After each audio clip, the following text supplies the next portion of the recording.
wabarakatuh. Salam sejahtera buat kita semua. Shalom, Om Swastiastu, Namo Buddhaya, Salam Kebajikan.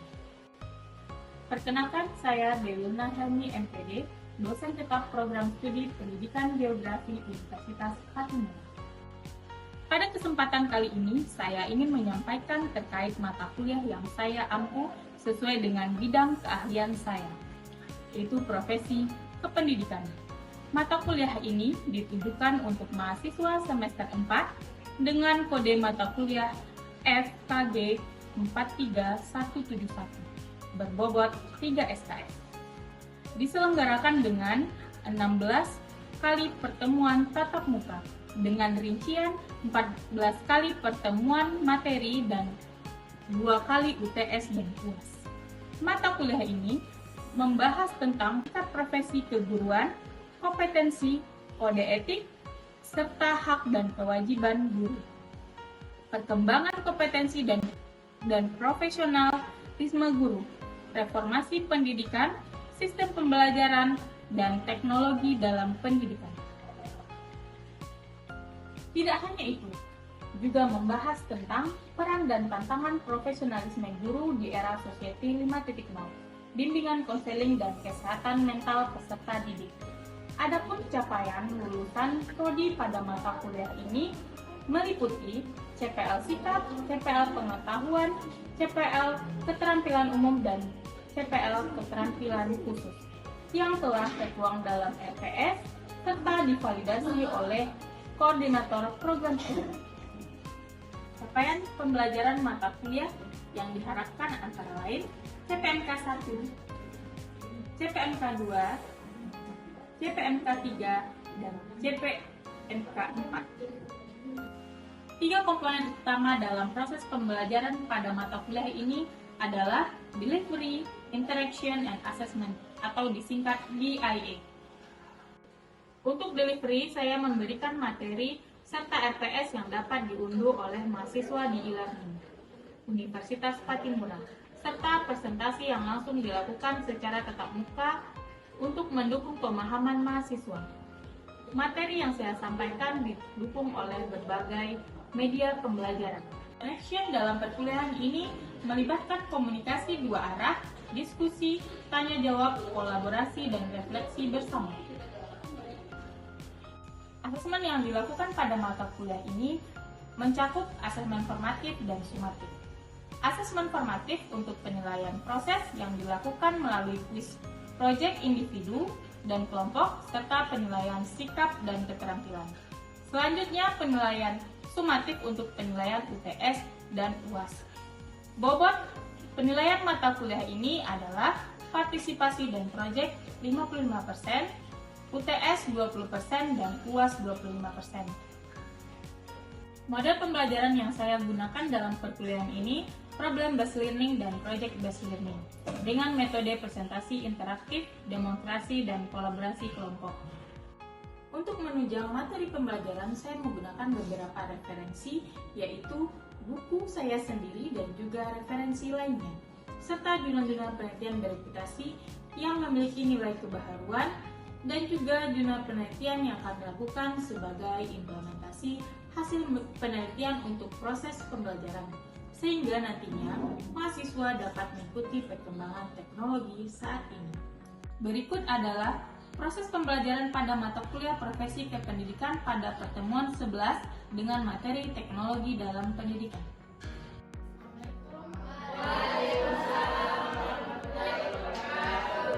Selamat siang. Siang, Ibu. Makan siang? Sudah, Ibu. Makan siang nanti di rumah masing-masing ya. Oke. Baik, ketua kelas silakan pimpin doa. Baik. Ya teman-teman, sebelum kita memulaikan kegiatan pertemuan kita, mari kita berdoa. Doa ini saya bawakan buat pekerjaan nama Kristen dan teman-teman yang lain yang beragama lain yang menyesuaikan. Mari kita berdoa. Terima kasih Tuhan atas anugerah dalam hidup kami pada saat ini.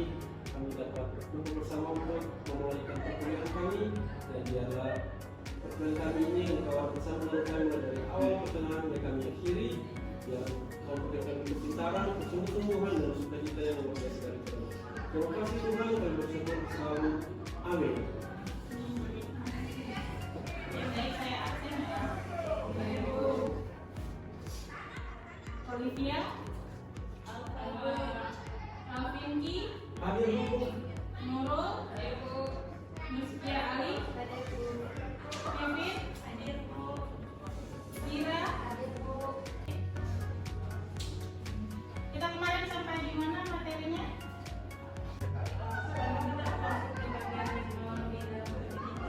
Kita ingat apa?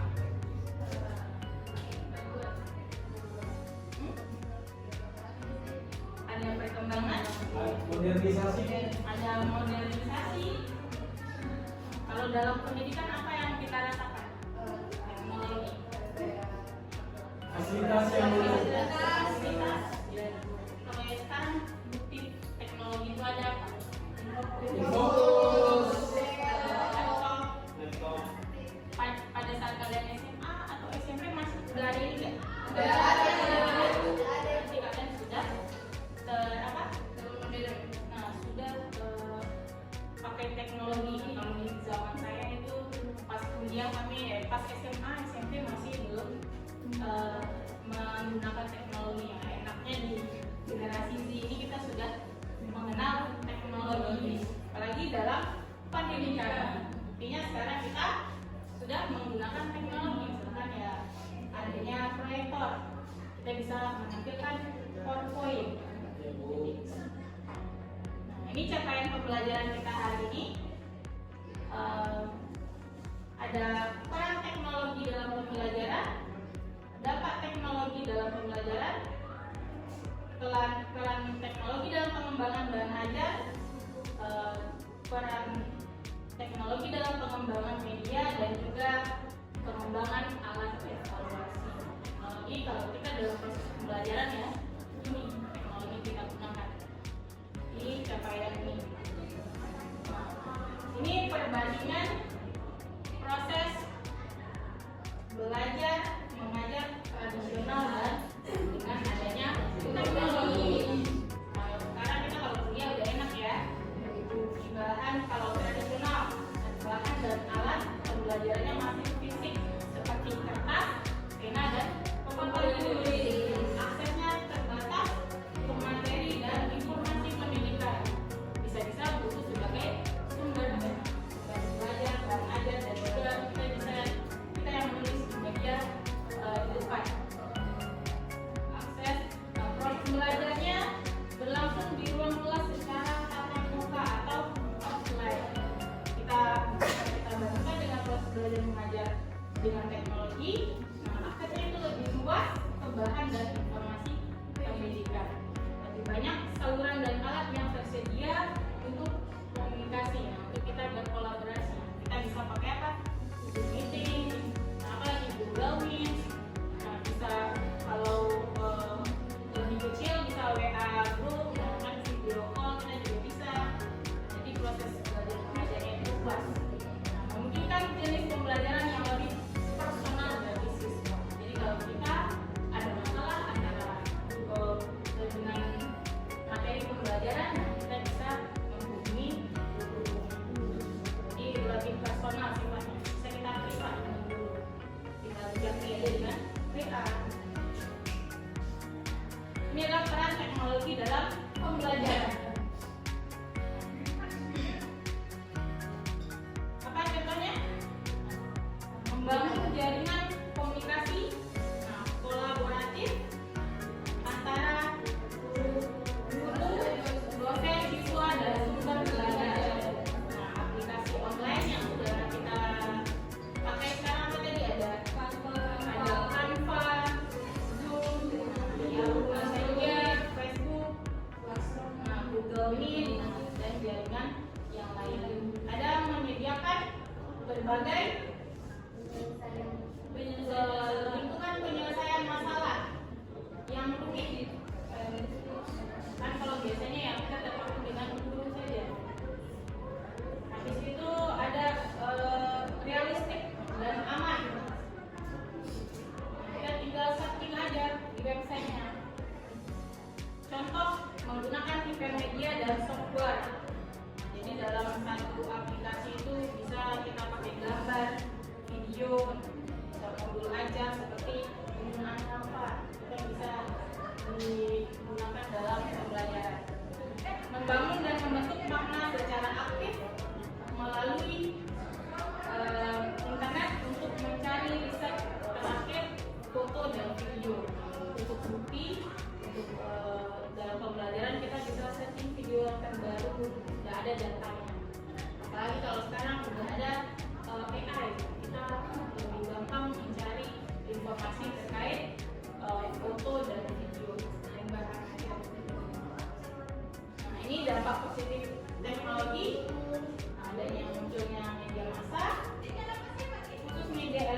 dampak negatif teknologi terhadap dunia pendidikan, adanya siswa yang mengakses situs terlarang dan online.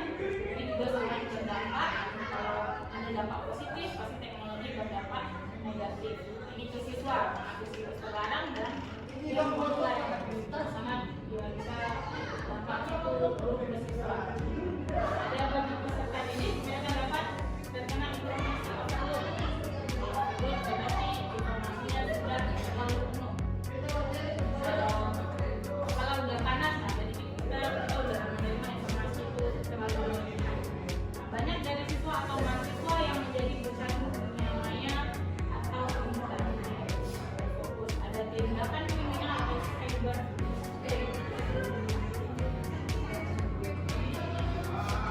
Ini peran teknologi dalam pengembangan bahan ajar. Ada keunggulan yang signifikan jika dibandingkan dengan tidak adanya teknologi. Salah satunya adalah fleksibilitas yang ditawarkan teknologi itu fleksibel dimanapun. Guru dapat menyusun bahan ajar yang beragam, mulai dari teks, gambar, video, animasi, hingga simulasi interaktif. Kita dapat memiliki gaya belajar yang berbeda-beda dari siswa. Ada yang suka audio, ada yang suka visual, ada yang dua-duanya tapi estetik. Selain itu, teknologi juga memungkinkan akses yang lebih luas terhadap sumber daya pembelajaran karena sudah tidak fokus kepada guru lagi. Dengan internet dan platform daring, siswa bisa mengakses materi dari berbagai sumber di seluruh dunia. Jadi kita sudah tidak terbatas. Kita mau kemana? Mau lihat permasalahan di mana? Mungkin dia mau lihat kabar orang tuanya di kampung yang kita di teknologi bisa lihat, atau permasalahan yang ada di Nias bisa lihat. Kita mau lihat Ambon dari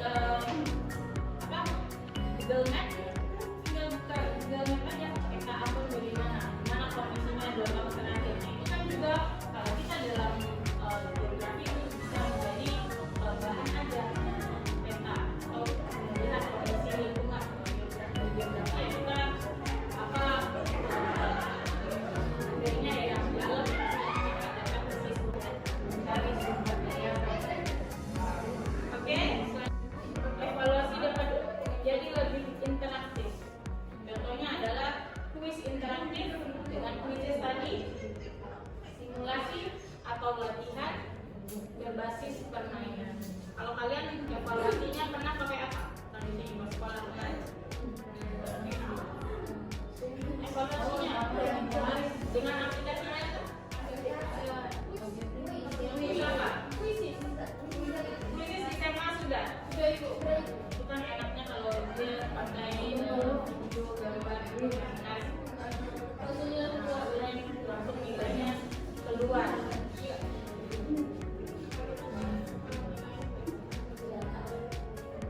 Ada kustomisasi data, kustomisasi dan adaptasi. Evaluasi dapat disesuaikan dengan kebutuhan individual peserta didik. Jadi dengan teknologi ini kita bisa memakai evaluasi untuk berbagai kebutuhan siswa.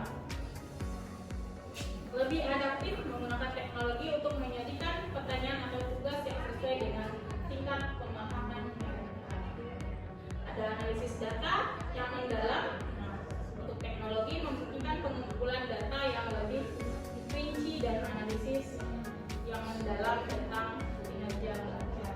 Jadi bisa dilihat setelah dimasukkan nilai bisa langsung terlihat apanya yang kurang di siswa.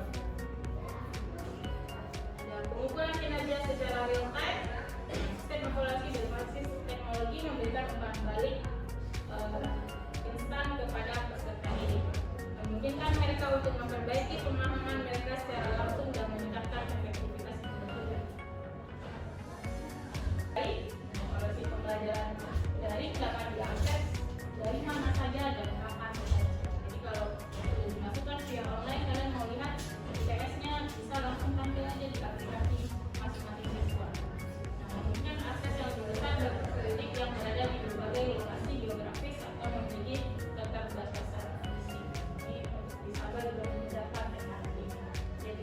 perlu datang offline ke sekolah. Nah, ada alasan keterbatasan fisik. Pengembangan format evaluasi baru, teknologi memungkinkan pengembangan format evaluasi baru yang lebih cocok dengan kebutuhan pembelajaran masa kini. Nah, seperti pembelajaran berbasis proyek dan portofolio digital. Ya, basisnya itu digital, tidak manual lagi. Jadi enaknya nanti tampil proyeknya, bisa dikirim saja via online dan portofolio digital. Pengurangan bias dengan algoritma pengukuran yang canggih. Teknologi dapat membantu mengurangi bias evaluasi yang mungkin muncul dalam penilaian manusia, meningkatkan keadilan dan objektivitas dalam menilai kemampuan belajar. Jadi guru tidak dipengaruhi oleh objektif. Jadi penilaiannya itu karena dengan aplikasi sudah langsung otomatis. Dengan demikian teknologi memiliki peran krusial dalam mengembangkan alat evaluasi pembelajaran yang lebih efektif, adaptif, dan sesuai dengan kebutuhan peserta didik di era digital saat ini. Teknologi perlu ada di setiap kelas dan dikuasai setiap siswa dan guru, karena ini adalah pena dan kertas zaman ini. Dan inilah lensa kita untuk merasakan banyak hal di dunia. Kita terasa nggak? Karena teknologi berkembang. Kabar apapun dengan terbaru kita bisa tahu dengan HP dan teknologi. Jadi HP ini sangat membantu. Ada pertanyaan? Ada Ibu? Ada lagi? Silakan. Bagaimana Ibu sebagai seorang guru bisa mengembangkan keterampilan digital untuk memanfaatkan teknologi secara efektif dalam pembelajaran? Bagaimana? Bagaimana Ibu bisa mengembangkan keterampilan digital? Bahkan keterampilan digital ini kan kalau kita sebagai seorang guru atau dosen kita harus mempunyai jiwa pembelajar. Kalau selepas dari kita kalau perkuliahan ini kita bisa menggali pengetahuan. Tapi kalau kita sudah menjadi guru jangan hanya santai aja. Nah, kita harus mengembangkan kompetensi lagi. Harus belajar. Apalagi teknologi digital. Sekarang sudah ada AI dan sangat digunakan sekali. Jadi sebagai guru kita harus meningkatkan kemampuan terus kompetensi. Kan kalau di sekolah, kalau dari guru kita sudah ada MBMP-nya. Kita harus selalu aktif dan juga selalu belajar menjadi guru pembelajar. Jadi teknologi apapun yang masuk ya kita karena selalu belajar. Oh ini teknologi terbaru, oh ada Canva AI. Saya udah biasa pakai Canva. Jadi tinggal melanjutkan aja lagi. Ada maksudnya itu kalau segi jadi kalau pembelajaran teknologi ini kita kalau bidang studi geografi butuh nggak? Ilmu pengetahuan yang lain. Kalau teknologi ini punya siapa? Punya bidang studi apa? Teknologi informasi. Kita juga harus menguasai bidang ilmu lain. Tidak hanya terfokus kepada bidang studi kita. Kita harus update lagi dengan teknologi. Jangan nanti kalau saya kan bukan orang teknik, saya kan guru geografi. Saya paham sedikit tentang teknologi. Kita harus kalau guru harus update dengan ilmu, harus belajar. Ya, teknologi akan selalu berkembang. Seperti AI, 2 tahun ke belakang sudah sangat menjamur. Awalnya itu yang bawa itu ChatGPT. Sekarang sudah banyak AI yang lain. Sudah punya AI. Tanpa ada AI. Ada pertanyaan lagi? Tidak? Nah, coba disimpulkan salah satu karena tinggi. Karena disimpulkan tinggi. Baik Bu, terima kasih semuanya. Di sini saya menyimpulkan apa materi yang telah disampaikan. Di sini saya mau menyampaikan bahwasanya teknologi sangat berperan penting dalam pembelajaran. Ya, dimana pada saat ini di masa yang sekarang ini yang sudah sangat modern, dan banyak perkembangan. Jadi setiap guru atau pendidik dan juga peserta didik harus bisa menyesuaikan dengan teknologi yang ada pada saat ini agar pembelajaran itu dapat berjalan dengan maksimal dan juga dapat menggali informasi-informasi yang lebih terbaru dengan sangat mudah. Dan juga dalam pelaksanaannya ada dampak negatif dan juga ada dampak positif. Jadi di balik itu harus ada pengawasan daripada pendidik terhadap pelaksanaan pembelajaran yang menggunakan berbagai fasilitas yang lengkap. Jadi harus ada pengawasan agar juga para peserta didik tidak salah arah dan tidak terjerumus dengan hal-hal yang negatif seperti tadi cybercrime dan candu dengan dunia maya dan sosial media dan lain sebagainya. Jadi butuh pengawasan dari pendidik. Mungkin itu saja Bu, terima kasih. Ada yang mau tambahkan? Tidak ada. Kalau tidak ada, mungkin untuk tugas minggu depan kita membuat bahan ajar dengan Canva. Ini kan penggunaan teknologi. Sampai jumpa minggu depan, hari Jumat. Ya Bu. Assalamualaikum warahmatullahi wabarakatuh. Selamat. Berikut adalah hasil dari kuis dan tugas proyek yang telah dilakukan oleh mahasiswa. Sekian video proses pembelajaran pada mata kuliah profesi kependidikan. Video ini digunakan sebagai salah satu syarat penyusunan dokumen pernyataan diri dosen dalam unjuk kerja Tridharma Perguruan Tinggi atau PDD UKT-PT.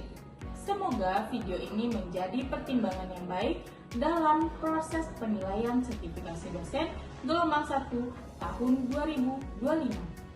Akhir kata saya ucapkan terima kasih. Assalamualaikum warahmatullahi wabarakatuh.